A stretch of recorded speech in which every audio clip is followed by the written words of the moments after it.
العلي العظيم. أعوذ بالله من الشيطان الرجيم. بسم الله الرحمن الرحيم. الحمد لله رب العالمين، والصلاة والسلام على أشرف الأنبياء والمرسلين النبي الممجد أبي القاسم محمد وعلى أهل بيته الطيبين الطاهرين المعصومين المظلومين، ولعنة الله على أعدائهم أجمعين من يومنا هذا إلى قيام يوم الدين. أما بعد، فقد قال الله تبارك وتعالى في القرآن الحكيم. بسم الله الرحمن الرحيم. وإذ ابتلى إبراهيم ربه بكلمات فأتمهن قال إني جاعلك للناس إماما قال ومن ذريتي قال لا ينال عهد الظالمين. صلوات محمد وآل محمد.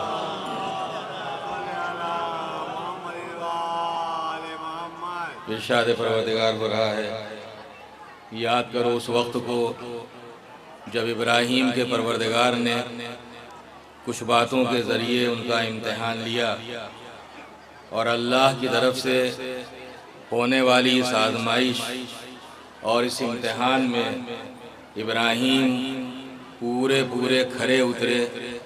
انہوں نے مکمل طور پر کامیابی حاصل کر لی. تو اللہ نے اپنے اس خلیل کو کامیابی کا مژدہ ان الفاظ میں سنایا: انی جاعلک للناس اماما، میں تمہیں لوگوں کا امام بناؤں گا. حضرت ابراہیم نبی بھی ہیں، رسول بھی ہیں، خلیل بھی ہیں، صاحب شریعت بھی ہیں، صاحب صحف بھی ہیں، لیکن نہیں معلوم کہ نبوت دینے سے پہلے اللہ نے ان کا امتحان لیا یا نہیں، خلت دینے سے پہلے ان کو آزمایا یا نہیں، رسالت دینے سے پہلے ان کو جانچا یا نہیں، صحیفے دینے سے پہلے ان کو پرکھا یا نہیں. لیکن جب امامت کا عہدہ دینے کی منزل آئی ہے تو پروردگار نے انہیں آزمایا ہے، ان کا امتحان لیا ہے. اور جب اس امتحان میں وہ مکمل طور پر کامیاب ہو گئے، انہوں نے 100% کامیابی حاصل کر لی، تب اللہ نے اعلان کیا کہ انی جاعلک للناس اماما، میں تمہیں لوگوں کا امام بناؤں گا. نبوت ملنے کے بعد، رسالت ملنے کے بعد، خلت ملنے کے بعد اپنی ذریت، اپنی اولاد کے لیے بارگاہ الہی میں کوئی سوال کیا یا نہیں مجھے نہیں معلوم، لیکن جب امامت کا عہدہ پروردگار عالم نے عطا فرمایا ہے تو بارگاہ الہی میں کہتے ہیں وَمِن ذُرِّيَّتِي، پالنے والے یہ امامت کا عہدہ فقط مجھے تک محدود رہے گا یا میری ذریت، میری اولاد کو بھی ملے گا؟ اور ساری اولاد کا سوال بھی نہیں کیا ہے، بلکہ ذریت میں ظاہر ہے کہ حضرت اسحاق کی جتنی بھی اولاد ہے سب ذریت ابراہیمی، حضرت اسماعیل کی جتنی بھی اولاد ہے، حتیٰ کہ جتنے سادات کرام ہیں یہ سب ذریت ابراہیمی، سب جناب ابراہیم ہی کی اولاد میں ہے. لیکن اپنی تمام کی تمام اولاد کے لیے سوال نہیں کیا، بلکہ وَمِن ذُرِّيَّتِي، کیا میری ذریت میں کچھ لوگ ایسے ہوں گے جن کو تو امامت عطا فرمائے گا؟ اللہ نے انکار بھی نہیں کیا کہ نہیں، اب تمہارے بعد یہ عہدہ امامت کسی کو ملنے والا نہیں ہے، بلکہ قیامت تک کے لیے اپنے بنائے ہوئے امام کا کردار اللہ نے یہ کہہ کر واضح کر دیا کہ لا ینال عہد الظالمین، میرا یہ عہدہ امامت ظالمین تک پہنچنے والا نہیں ہے. یعنی دنیا کے بندے جسے امام بنائیں گے وہ ظلم و جور کا پھیلانے والا ہوگا، لیکن میرا بنایا ہوا امام ظلم و جور کا پھیلانے والا نہیں، بلکہ ظلم و جور کو ختم کر کے عدل و انصاف کا قائم کرنے والا ہوگا. صلوات بھیجے محمد و آل محمد پر. لیکن بات آزمائش اور امتحان کی، امتحان کوئی ظلم نہیں ہے، بلکہ تقاضائے عدل و انصاف یہ ہے کہ امتحان لیا جائے، اس لیے کہ امتحان ہی ایک ایسا ذریعہ ہے جس ذریعے سے باصلاحیت لوگوں کی صلاحیتیں دنیا کے سامنے نکھر کر آتی ہیں۔ اگر امتحان نہ ہو تو معلوم نہیں ہو سکتا پاس ہونے والا کون ہے، فیل ہونے والا کون ہے۔ لہذا امتحان ظلم نہیں ہے، تقاضائے عدل و انصاف یہ ہے کہ امتحان لیا جائے۔ اور دنیا میں بھی آپ دیکھتے ہیں کہ امتحانات ہوتے ہی رہتے ہیں، چھوٹے درجے کا طالب علم ہو، بڑے درجے کا طالب علم ہو، اسے سال میں بھی درمیان سال بھی امتحان دینا پڑتا ہے، اور ایک تو سالانہ امتحان بہرحال اس کا ہوتا ہی ہے۔ ایک چھوٹے سے جاب کے لیے اگر کوئی اپلائی کرتا ہے اسے بھی امتحان کی منزل سے گزرنا پڑتا ہے، کبھی اورل ہوتا ہے، کبھی انٹرویو ہوتا ہے، کبھی ریٹن ٹیسٹ ہوتا ہے، امتحان تو دینا پڑتا ہے۔ لیکن سوال ایک ذہن میں پیدا ہوتا ہے کہ یہاں جو امتحان لیا جاتا ہے اس کی ضرورت تو محسوس ہوتی ہے۔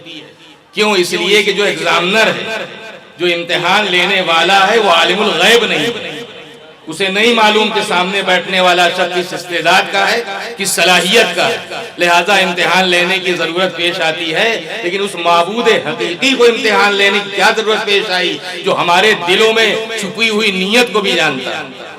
ہم ہر ایک سے اپنے کو چھپا سکتے ہیں، اپنے ماں باپ سے، اپنے بھائی بہنوں سے، اپنے بال بچوں سے، اپنے پڑوسیوں سے، اپنے دوست احباب سے، لیکن دو ہی شخصیتیں ایسی ہیں کہ انسان اپنے آپ کو چھپا نہیں سکتا۔ ایک اپنے پروردگار سے اپنے کو نہیں چھپا سکتا، ایک اپنے آپ سے اپنے کو نہیں چھپا سکتا۔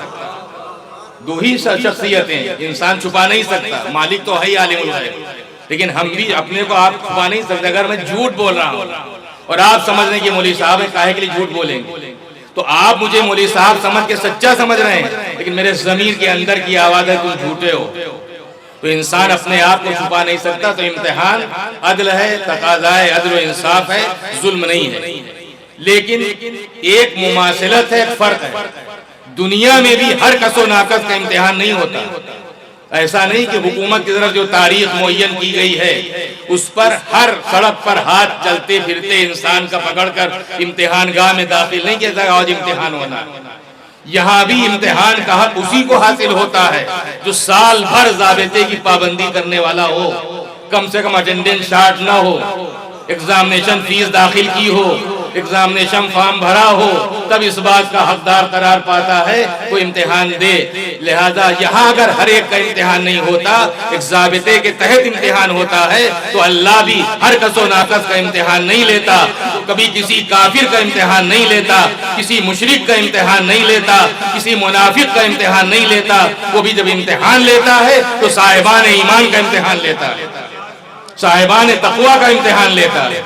اور پھر مثل مشہور ہے، جس کے رتبے ہیں سوا اس کو سوا مشکل، جیسا درجہ، جیسا مرتبہ، جیسا عہدہ ویسا امتحان۔ ہم جیسے فقط زبانی جماعت کرنے والے، دعوی ایمان رکھنے والے بے معرفت لوگوں کا امتحان اور ہوتا ہے، اور انبیاء کا امتحان، مرسلین کا امتحان، ائمہ کا امتحان، شہداء کا امتحان، صالحین کا امتحان، صدیقین کا امتحان، ان کے امتحان کی منزلیں اور ہوتی ہیں۔ ہم تو ایک قدم بھی اس وادی میں آگے نہیں بڑھ سکتے، لیکن وہ ایسی کامیابی حاصل کرتے ہیں کہ پروردگار سند کامیابی انہیں ان الفاظ میں دیتا ہے، یا ایتھا النفس المطمئنہ ارجعی الی ربک راضیۃ مرضیہ فادخلی فی عبادی وادخلی جنتی، کہ میرے نفس مطمئنہ رکھنے والے میرے بندے اپنے رب کی بارگاہ میں اس حال میں واپس آ کہ تیرا پروردگار تجھ سے راضی ہے، تو اپنے پروردگار سے راضی ہے۔ صلوات بھیجے محمد و آل محمد پر۔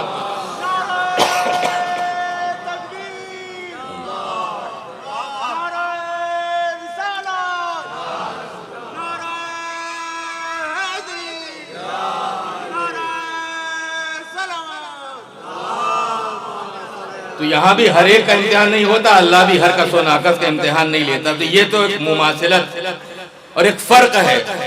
فرق یہ ہے کہ یہاں ہمیشہ اسکیم آؤٹ ہوتی ہے، کبھی پیپر نہیں آؤٹ ہوتا۔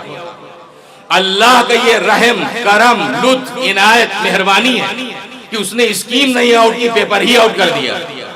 اب اس کے بعد بھی اگر انسان تیاری نہ کر سکے تو پھر اس میں ظاہر پیپر آؤٹ کر دیا پروردگار عالم نے، اسکیم تو نہیں آؤٹ۔ یہاں پیپر آؤٹ ہوتا ہے تو دوبارہ پیپر ہوتا ہے کہ سبجیکٹ کا پیپر آؤٹ ہو گیا تو دوبارہ امتحان ہونا، لیکن اللہ نے اسکیم آؤٹ نہیں کی ہے، پیپر آؤٹ کر دیا۔ یہاں اسکیم آؤٹ ہوتی ہے، پیپر نہیں آؤٹ ہوتا۔ یہ نہیں بتایا امتحان کب لے گا، جب تم بچپنے کی سرحد سے نکل کے اس منزل پر آ جاؤ گے جس دن سے بالغ اور عاقل کہلاؤ گے، جس دن سے احکام شریعت تمہارے اوپر لاگو ہو جائیں گے۔ اگر تم نے حلال و حرام کا ظاہر فرق نہیں سمجھا، اگر جائز و ناجائز کو بھلا بیٹھے، اگر واجبات کی پابندی کرنے والے نہیں ہو، اگر حرام سے بچنے والے نہیں ہو، تو پھر ظاہر ہے کہ جس دن سے شریعت کے سارے احکام لاگو ہوتے ہیں اس وقت امتحان لے کے نہیں بتایا۔ جس دن تم بچپنے کی سرحد سے نکل کے بھرپور شباب کی منزلوں میں پہنچ جاؤ گے اس وقت امتحان لیں گے۔ جس وقت تم ادھیڑ مڑ کے ہو جاؤ گے تب امتحان لیں گے۔ جس وقت تم بوڑھے ہو جاؤ گے تب امتحان لیں گے۔ جس وقت تم لاغر، ناتما، کمزور ہو جاؤ گے تب امتحان لیں گے۔ جس وقت تم موت کی بستر پر ایڑیاں رگڑ رہے ہوگے اس وقت امتحان لیں گے۔ کچھ نہیں بتایا، لیکن یہ ضرور بتا دیا کہ امتحان کیسے لے۔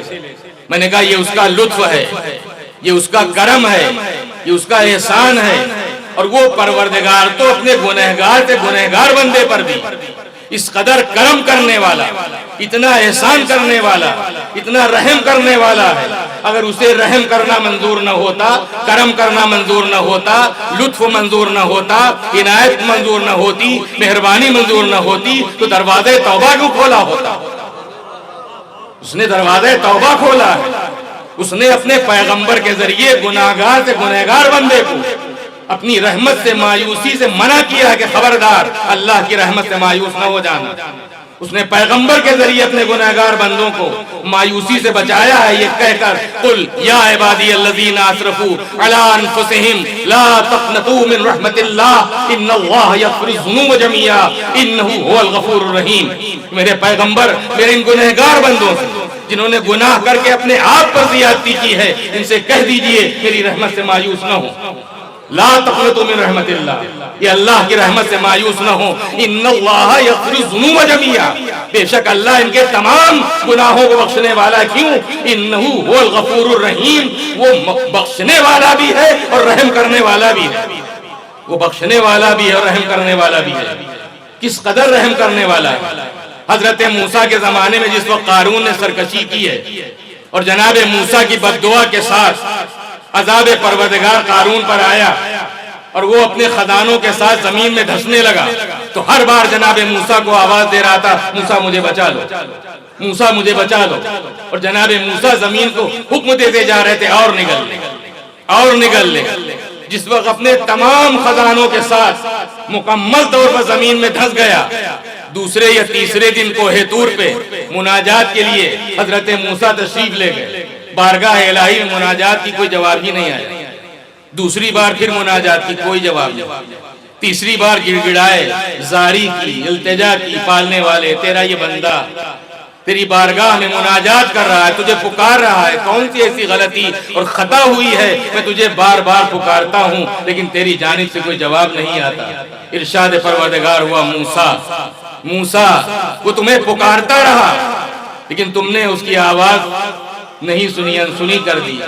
بس اس کی خطا اور غلطی یہی تھی کہ اس نے تمہیں بار بار پکارا۔ اگر مجھے ایک بار بھی پکار لیتا، اگر ایک بار بھی پکار لیتا تو میں اس کی فریاد کو رد نہ کرتا۔ تو جو قارون جیسے بدبختوں پر اتنا مہربان ہو وہ اپنے مومن بندوں پر کتنا مہربان ہوگا۔ صلوات بھیجے محمد و آل محمد پر۔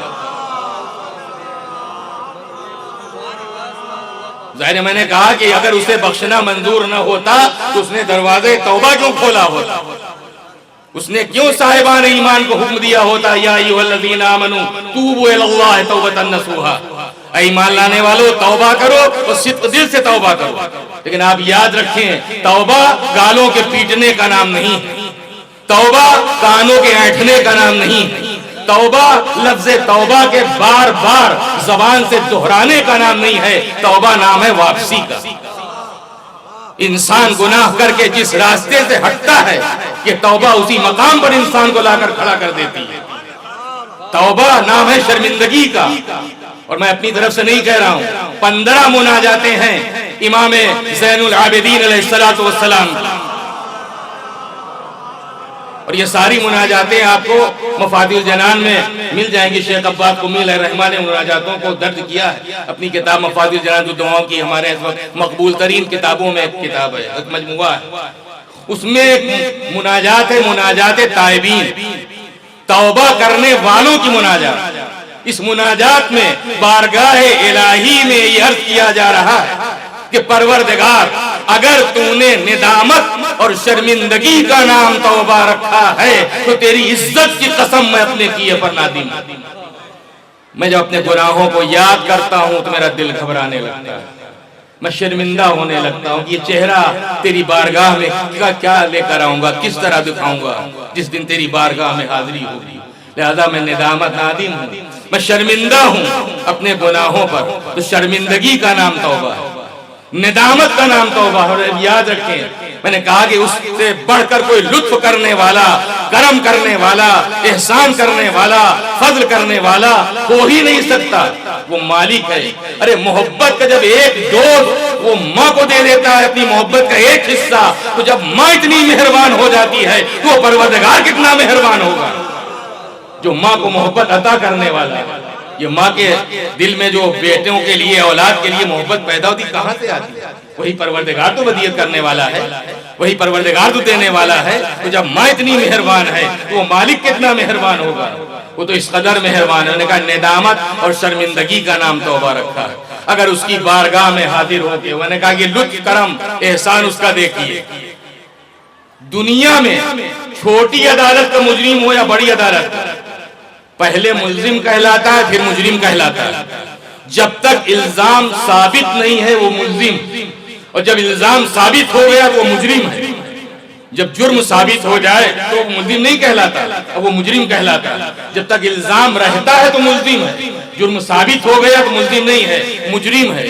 دنیا کا مجرم جب دنیا کی عدالت میں، دنیا کے حاکم کے سامنے، یعنی اپنے جج کے سامنے حاضر ہو کے جب اقبال جرم کرتا ہے تو مجھے آپ بتائیں وہ جج سزا دیتا ہے یا معاف کر دیتا ہے؟ ہم نے تو آج تک نہیں دیکھا کہ دنیا کی عدالت میں دنیا کا مجرم جب دنیا کے حاکم کے سامنے حاضر ہو کے اقبال جرم کرتا ہو تو وہ معاف کر دیتا ہو. اقبال جرم جب کر لیتا ہے تو سزا دیتا ہے.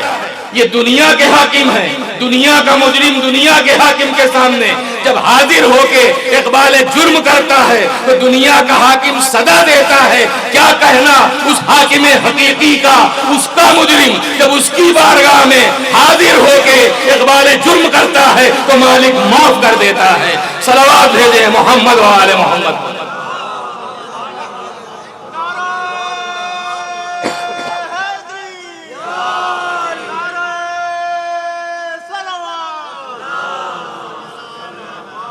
تو یہ اس کا لطف اور عنایت اور مہربانی ہی ہے کہ اس نے اسکیم نہیں آؤٹ کی، پیپر آؤٹ کر دیا. وہ پیپر کیا ہے؟ بہت ہی مشہور آیت ہے، بہت سارے مومنین کو آیت یاد بھی ہوگی. سورہ بقرہ کی آیت ہے، میں سمجھتا ہوں سورہ بقرہ کی آیت نہیں ہے، پیپر ہی اللہ نے آؤٹ کر دیا. کس طرح امتحان لے گا؟ وَلَنَّبْلُوَنَّكُمْ بِالشَّيْءٍ مِنَ الْخَوْفِ وَالْجُوعِ وَنَقْصٍ مِنَ الْأَمْوَالِ وَالْأَنفُسِ وَالثَّمَرَاتِ، کہ ہم ضرور بالضرور ان چیزوں کے ذریعے تمہارا امتحان لیں گے. اگر تم اپنے کو مومن سمجھتے ہو اور لوگ تم کو مومن سمجھ رہے ہیں تو ممکن ہی نہیں ہے کہ تمہاری پوری زندگی گزر جائے اور ہماری طرف سے امتحان نہ ہو. کبھی یہ امتحان خوف کے ذریعے ہوگا، کبھی بھوک کے ذریعے ہوگا، کبھی جان کے نقصان سے ہوگا، کبھی مال کے نقصان سے ہوگا، کبھی اولاد کے ذریعے ہوگا. ہم تمہاری اولاد کو بھی کبھی امتحان کا ذریعہ بنا سکتے ہیں. ہم دیکھ سکتے ہیں کہ تمہارے دل میں ہماری محبت زیادہ ہے یا اپنی اولاد کی محبت زیادہ ہے. جیسے حضرت ابراہیم کا امتحان لیا، کیا پروردگار چاہتا تھا کہ بوڑھے باپ کے ذریعے بیٹا ذبح ہو جائے؟ اگر اللہ کو یہی منظور ہوتا دمبا کیوں بھیجا ہوتا؟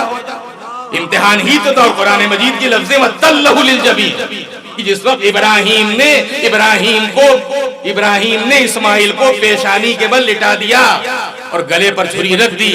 وَنَادَيْنَاهُ يَا إِبْرَاهِيمُ، تب ہم نے ابراہیم کو پکارا، آواز دی، قَدْ صَدَّقْتَ الرُّؤْيَا، بس ابراہیم تم نے اپنے خواب کو سچ کر دکھایا.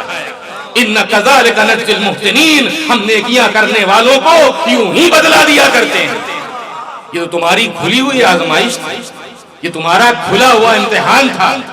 میں سمجھتا ہوں یہ آیت نہیں ہے، پیپر آؤٹ کر دیا، وَلَنَبْلُوَنَّكُمْ بِشَيْءٍ مِّنَ الْخَوْفِ وَالْجُوعِ وَنَقْصٍ مِّنَ الْأَمْوَالِ وَالْأَنفُسِ وَالثَّمَرَاتِ کہ ہم ضرور بالضرور ان چیزوں کے ذریعے تمہارا امتحان لیں گے، کچھ خوف کے ذریعے، کچھ بھوک کے ذریعے، کچھ جان کے نقصان سے، کچھ مال کے نقصان سے، کچھ ثمرات یعنی اولاد کے ذریعے، اولاد کے ذریعے۔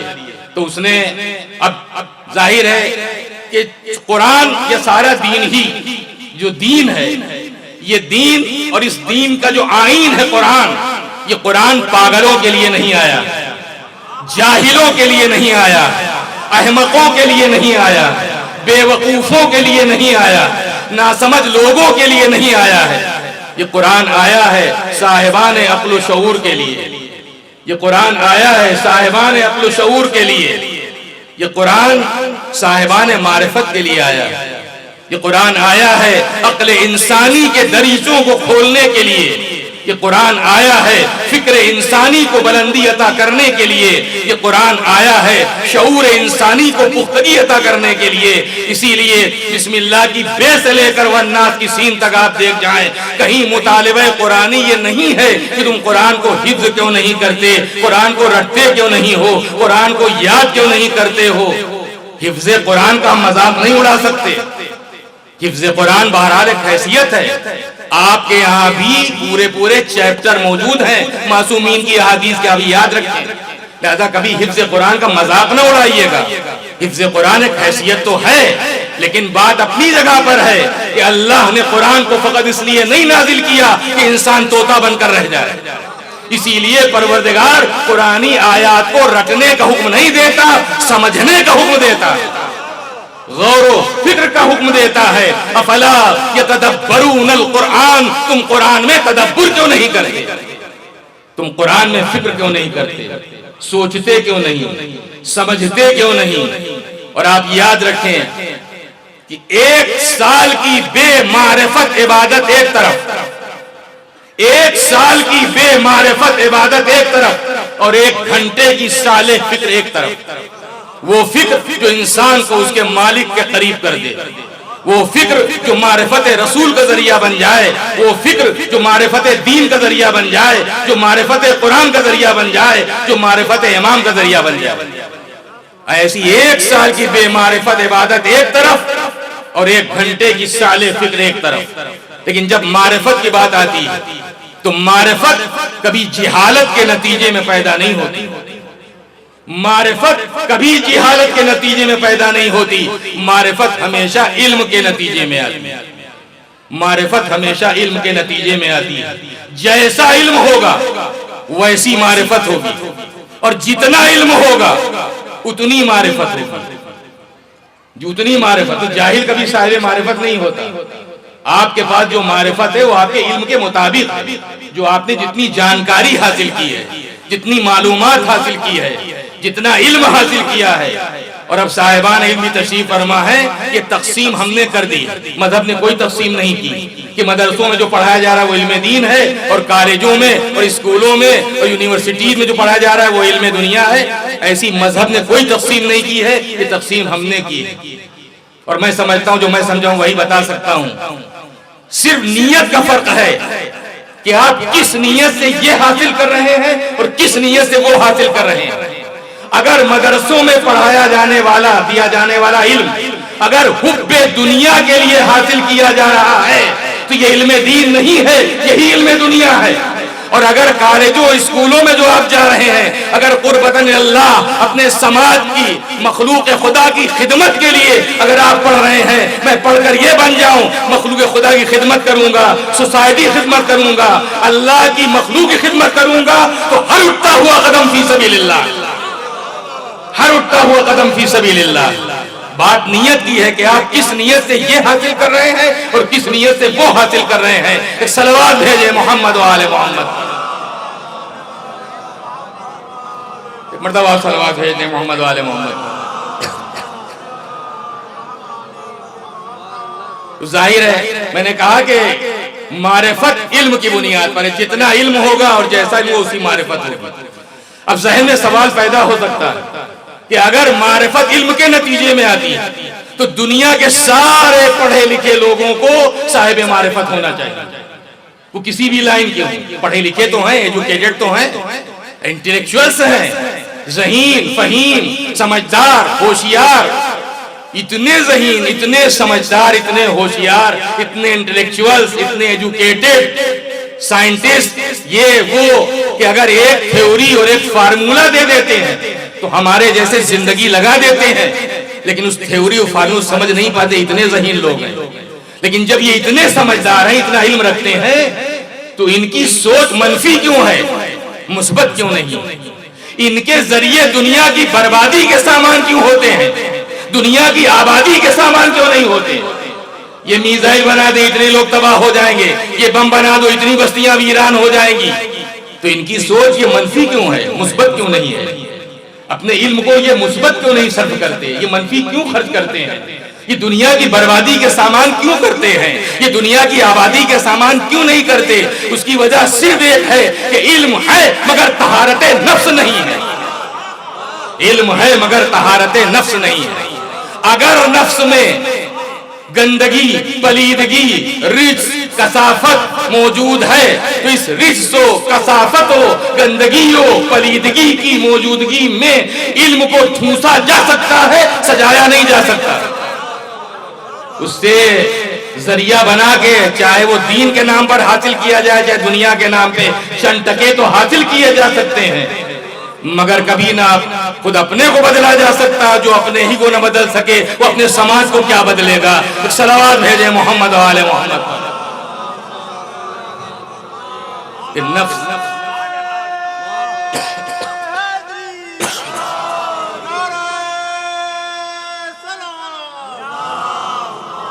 علم ہے مگر طہارت نفس نہیں، اسی لیے ظاہر ہے کہ تعلیم و تربیت، دنیا کا کوئی بھی انسان اس وقت سمجھدار انسان ایسا جو اکیڈمک تعلیم کو ضروری نہ سمجھتا ہوں، اور جس دور سے ہم گزر رہے ہیں، میں تو اکثر کہتا ہوں اپنے نوجوانوں بچوں سے کہ ہم جیسے تو جیسے کیسے گزار لے گئے، لیکن ہر آنے والا جو وقت ہے وہ چیلنج بھرا وقت ہے۔ اگر آپ نے اپنی آنکھیں بند رکھیں اور دنیا کے حالات سے آپ غافل رہے، اپنے چاروں طرف آپ دیکھ بھال کر نہ چلے تو نہ آپ دنیا حاصل کر پائیں گے اور نہ آخرت حاصل کر پائیں گے۔ بہت سوچ سمجھ کر چلنے کی ضرورت ہے، آنکھ کھول کر چلنے کی ضرورت ہے، سمجھنے بوجھنے کی ضرورت ہے۔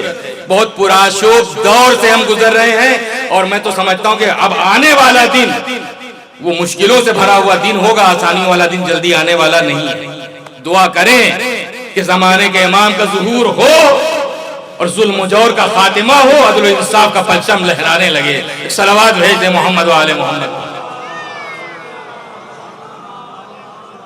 زیادہ تعلیم کے ساتھ ساتھ تربیت بھی بہت ضروری ہے۔ تربیت وقت نہیں ہے، ورنہ تربیت کی پوری پلاٹنگ مذہب نے کی، بہت دور سے پلاٹنگ کی ہے مذہب نے، لیکن اس کا وقت نہیں ہے۔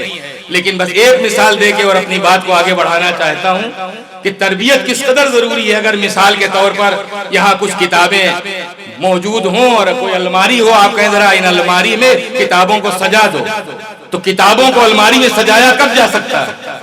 جب پہلے سے الماری کے خانے خالی ہوں، صاف ستھرے ہوں، تو سائز کے اعتبار سے کتابوں کو لگا دیا جائے گا۔ لیکن اگر پہلے ہی سے دنیا بھر کا کوڑا کچرا کرکٹ الماری کے خانوں میں بھرا ہوا ہے تو اس کوڑے کچرے کرکٹ کی موجودگی میں کتابوں کو ٹھونسا تو جا سکتا ہے، سجایا نہیں جا سکتا۔ اور جب زبردستی ٹھونسا جائے گا، کسی کتاب کی بندش الگ ہوگی، کسی کا ورق پھٹے گا، کسی کی جلد الگ ہوگی، یعنی کتابوں کی درگت تو ہو سکتی ہے لیکن کتابیں سجائی نہیں جا سکتی۔ عزیزان ملت، یہی حال ہے ہمارے اور آپ کے بچے کے ذہن کی الماری کا۔ اگر ذہن کی الماری میں گھر کا کباڑ اور باہر کے ماحول کا کچرا پہلے ہی سے بھرا ہوا ہے تو اس کچرے اور کباڑ کی موجودگی میں علم کو ٹھونسا جا سکتا ہے، سجایا نہیں جا سکتا۔ چاہے جتنی بڑی ڈگری حاصل کی جائے، آپ سب کچھ ہو جائیں گے، انسان نہیں ہو سکتے۔ صلوات بھیج دیں محمد و آل محمد۔ ایک بار اور صلوات بھیج دیں محمد و آل محمد۔ یہ پروردگار کا احسان ہے، اس کا کرم ہے کہ اس نے اسکیم نہیں آؤٹ کی، اور اسکیم نہیں آؤٹ کی ہے، پیپر آؤٹ کر دیا۔ اور میں نے کہا کہ قرآن چونکہ صاحبان عقل کے لیے ہے، لہذا جو چیزیں اللہ نے امتحان کا ذریعہ قرار دی ہیں لگ بھگ انہی چیزوں کو عذاب کا ذریعہ بھی بنایا. یہی خوف، یہی بھوک، یہی جان کا نقصان، یہی مال کا نقصان، یہی اولاد. کبھی اس کے برعکس بھی ہو سکتا ہے، عزت مل گئی، دولت مل گئی، شہرت مل گئی، حکومت مل گئی، اقتدار مل گیا. یہ سب الصلاۃ والسلام ہے. ایک صلوات بھیج دیں محمد و آل محمد. وہ اپنے نفس پر کنٹرول کرنے والا ہوتا ہے، نہ کہ وہ خود اپنے نفس کے کنٹرول میں چلا جانے والا. وہ ہمارا شیعہ اپنے نفس کو خود کنٹرول میں رکھنے والا ہوتا ہے، نہ کہ اپنے نفس کے کنٹرول میں خود چلا جانے والا کہ نہ آنکھ قابو میں ہے، نہ کان قابو میں ہے، نہ زبان قابو میں ہے، نہ ہاتھ قابو، کچھ بے سب بے قابو ہے. لہذا جو ہمارا ہے وہ محاسبہ نفس کرتا رہتا ہے، اپنا محاسبہ کرتا رہتا ہے. لیکن بس آخری بات کہ اگر عذاب الہی نازل ہو گیا تو پھر کیسے حاصل کیا جائے، کیسے پلٹا جائے، کیسے اس عذاب سے چھٹکارا حاصل کیا جائے. اس کے لیے ایک ہی نسخہ ہے کہ انسان اپنے کو دائرہ عبدیت میں داخل کر لے، بندگی کے دائرے میں آ جائے. عبدیت ایسا اہم ترین درجہ ہے کہ جب پیغمبر کی معراج تذکرہ پروردگار عالم نے کیا ہے تو وہاں یہ نہیں کہا کہ وہ نبی کو لے گیا، وہ رسول کو لے گیا. وہاں عبد کا لفظ ہے، سبحان الذی اسری بعبدہ، پاک ہے وہ جو اپنے بندے کو لے گیا. یعنی معراج عبدیت کو حاصل ہو رہی ہے. لیکن کہاں تک لے گیا؟ دیکھیے کتابوں میں تو سب موجود ہے، اور ہم سمجھ بھی سکتے ہیں جو عرفاں ہمارے جیسے جو پڑھتے ہیں تو دماغ کیوں ہونے لگتا ہے، کچھ سمجھ میں نہیں آتا کہ آخر اس کائنات سے پرے کون سی جگہ، اس کا تصور، کوئی خیال اگر ہم کرنا بھی چاہیں کہ پیغمبر کو کہاں تک لے جایا گیا تو کیا صحیح خیال ہمارا وہ ہو سکتا ہے؟ کوئی خیالی جگہ تو ہو سکتی ہے، حقیقی جگہ نہیں ہو سکتی. اس لیے کہ خیال اسی جگہ کا صحیح ہوگا کہ کم سے کم جس کی جیسی جگہ ہم نے دیکھی ہو. اگر کوئی ایک شہر انسان نہیں دیکھا، دوسرا شہر تو دیکھا، تو خیال تو پیدا ہو سکتا ہے یہ شہر ایسے کچھ 19-20 کے فرق کے ساتھ یہ ہوگا. لیکن جہاں نہ کوئی ملک مقرب پہنچا، نہ کوئی نبی پہنچا، نہ کوئی رسول پہنچا، وہ کوئی کیا جانے کہ وہ پروردگار اپنے عبد کو کہاں تک لے گیا ہے، کہاں تک لے گیا ہے. لیکن میں سمجھتا ہوں کہ لے گیا، اور حقیقت میں لے گیا. بغیر بلائے پیغمبر نہیں گئے تھے. اگر بلایا نہ ہوتا تو سواری کیوں بھیجتا؟ اگر بلایا نہ ہوتا تو خادم لینے کے لیے کیوں آتا؟ اگر بلایا نہ ہوتا تو اتنے اہتمام اور انتظام کے ساتھ لے کیوں جایا گیا ہوتا؟ لیکن کاہے کے لیے بلایا؟ بے مقصد نہیں بلایا. کیوں؟ لِنُرِيَهُ مِنْ آیَاتِنَا، تاکہ ہم اسے اپنی نشانیاں دکھلائیں. جب نشانیاں دکھلانے کے لیے بلایا ہے تو کچھ تو کہے گا، کچھ تو بولے گا. پردے کی بات آتی ہے، کا پردہ سمجھتے ہیں کوئی ٹاٹ کا پردہ، ریشم کا پردہ. پردہ کیا مطلب؟ پردہ یعنی رکاوٹ. ایک منزل وہ تھی آخری جبریل کی کہ جبریل نہیں جانتے کہ آگے کیا ہے، اور اب یہ پیغمبر کی آخر منزل ہے. پیغمبر بھی اب نہیں جانتے کہ آگے کیا ہے. یہ پیغمبر کی منزل آخر ہے جہاں پر روک دیا گیا کہ بس اب اس کے آگے آپ کی منزل نہیں. وہ جبریل کی تھی، یہ آپ کی منزل ہے. لیکن میں نے کہا کہ اب ایک ایسی رکاوٹ ہے. لیکن جب بلایا ہے تو بے مقصد نہیں بلایا، نشانیاں دکھلائے گا تو کچھ تو بولے گا. اور آپ یہ بھی یاد رکھیں کہ عدالت الہی کے خلاف ہے یہ بات. اللہ عادل ہے کہ بلائے دو کو اور تذکرہ کرے ایک کا. یہ اللہ کی عدالت کے خلاف ہے بات کہ بلائے دو کو تذکرہ کرے ایک کا. صرف اور صرف صاحب معراج فقط اور فقط پیغمبر اکرم. لیکن جب بلایا ہے تو بات بھی تو کرے گا، کچھ تو کہے گا. اور ہم بنیادی عقائد میں اپنے بچوں کو پڑھاتے ہیں اللہ متکلم ہے، یعنی جہاں چاہے آواز پیدا کر دے. جیسے جناب موسیٰ کے لیے درخت سے آواز آنے لگی تو اللہ میاں درخت میں گھس کے تھوڑی معاذ اللہ بیٹھ گئے تھے. اس لیے اللہ نہ حلول کرتا ہے نہ اس میں کوئی چیز حلول کر سکتی ہے. تو اللہ کے متکلم ہونے کا مطلب ہے کہ جب چاہے آواز پیدا کر دے. اور بس اب آخری بات کہ جب آواز آئے گی تو اس کا ایک لہجہ بھی ہوگا. میں پڑھ رہا ہوں تو میرا اپنا لہجہ، کوئی ابھی شعر پڑھے گا اس کا اپنا لہجہ ہوگا. ابھی مولانا تقریر فرما رہے تھے ان کا اپنا لہجہ تھا. تو ہر بولنے والے کا ایک لہجہ ہوتا ہے. لہذا آواز تو آئی ہے لیکن آواز ایسی جانی پہچانی، لہجہ ایسا جانا پہچانا تھا. اب یہ میری لفظیں ہیں کہ گویا ہوا کی منزل ہو کا عالم، ایک اجنبیت کا ماحول. لیکن جب آواز آئی، جانا پہچانا لہجہ تھا تو پیغمبر کے چہرے پر آثار مسرت، ایک اجنبیت دور ہونے لگی. اور پوچھ بیٹھے پروردگار کون بول رہا ہے؟ تو بول رہا ہے یا میرا بھائی علی بول رہا ہے؟ آواز پروردگار آئی، میرے حبیب میری ذات کا قیاس کسی مخلوق پر نہیں ہو سکتا، میری ذات کا قیاس کسی مخلوق پر نہیں ہو سکتا۔ میں نے تم سے گفتگو کے لیے تمہارے بھائی علی ابن ابی طالب کا لہجہ اس لیے اپنایا کہ مجھے معلوم ہے اس پوری کائنات میں اگر کسی ذات کو تم سب سے زیادہ عزیز رکھتے ہو، سب سے زیادہ محبت کرتے ہو، تو وہ ذات علی ابن ابی طالب کی ہے۔ صلوات بھیج دے محمد و آل محمد۔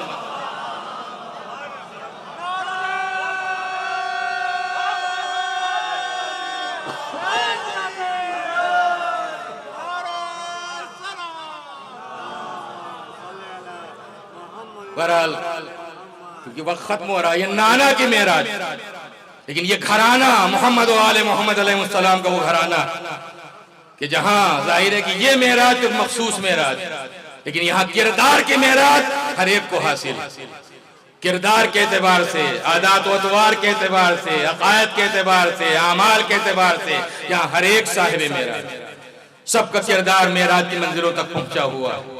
اور عبدیت کا مظاہرہ، میں نے کہا عبدیت کے دائرے میں اگر داخل ہو جائے، اور یہ عبدیت اس خانوادے کا ترہ امتیاز رہی ہے، عبدیت اور بندگی اس خانوادے کا ترہ امتیاز رہی ہے۔ امیر المومنین منزل مناجات میں بارگاہ الہی میں کہتے ہیں پروردگارا میری عزت کے لیے یہی کافی ہے کہ میں تیرا بندہ ہوں، اور میرے فخر کے لیے بس یہی کافی ہے کہ تو میرا رب ہے، میرے فخر کے لیے بس یہی کافی کہ تو میرا رب ہے۔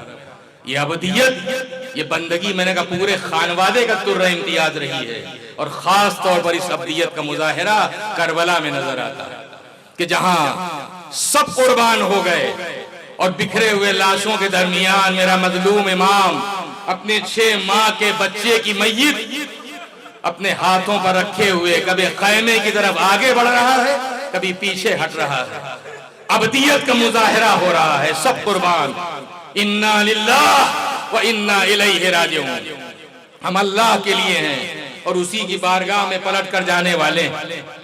رضاً بقضائہ، ہم اس کے فیصلے پر راضی ہیں، وتسلیما لامرہ، اور اس کے حکم کے آگے ہمارا سر اطاعت ہم اس کے فیصلے پر راضی ہیں۔ خدا کی قسم یہ سب پڑھنا بھی آسان اور سننا بھی آسان، لیکن سوچئے آپ اصحاب قربان، وہ 18 سال کے بیٹے کی لاش، وہ 32 یا 34 سال کے بھائی کی لاش، یہ 13 سال کا بھتیجا، وہ بھانجے بھتیجے بھائی سب قربان، بکھرے ہوئے لاشوں کے درمیان یہ کہنا مالک میں تیرے فیصلے پر راضی ہوں، اور 6 ماہ کے بچے کی خون بھری میت لیے ہوئے کبھی آگے بڑھ رہے ہیں کبھی پیچھے ہٹ رہے ہیں۔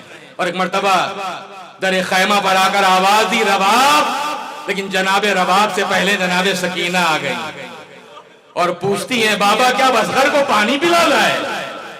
امام بچی کو کیا جواب دیں؟ ابا کا دامن ہٹایا، بہن نے بھائی کا دیدار کیا، کچھ کہہ نہ سکی، ماں آ گئی۔ خدا کی قسم یہ وہ کربلا کی مائیں ہیں، یہ زہرا کی وہ بہویں ہیں جنہوں نے اس رشتے کی لاج کربلا میں رکھی، ورنہ کوئی دوسری بیوی ہوتی تو شکوہ کرتی، والی و وارث آپ تو میرے بچے کو پانی پلانے لے گئے تھے، اس حال میں واپس لائے ہیں۔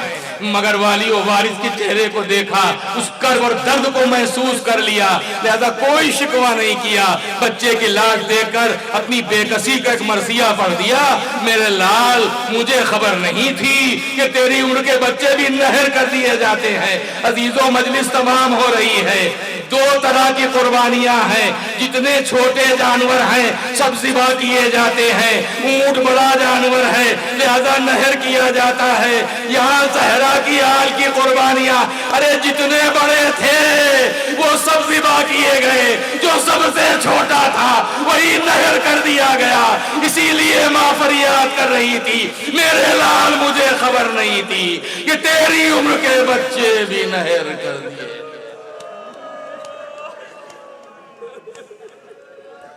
سيعلم الذين ظلموا أي منقلب ينقلبون إنا لله وإنا إليه راجعون رضا بقضائه وتسليما لأمره ربنا تقبل منا إنك أنت السميع العليم بسم الله الرحمن الرحيم إلهي بحق الزهراء وأبيها وبعلها وبنيها اللهم ادخل على أهل القبور السرور اللهم أغن كل فقير اللهم اشبع كل جائع اللہم اقص کل عریان، اللہم اغض دین کل مدین، اللہم فرج عن کل مکروب، اللہم رد کل غریب، اللہم فک کل اسیر، اللہم اصلح کل فاسد من امور المسلمین، اللہم اشف کل مریض، اللہم صد فقرنا بغناک، اللہم غیر سوء حالنا بحسن حالک، اللہم اقض عنا الدین واغننا من الفقر، انکا علی کل شیء قدیر۔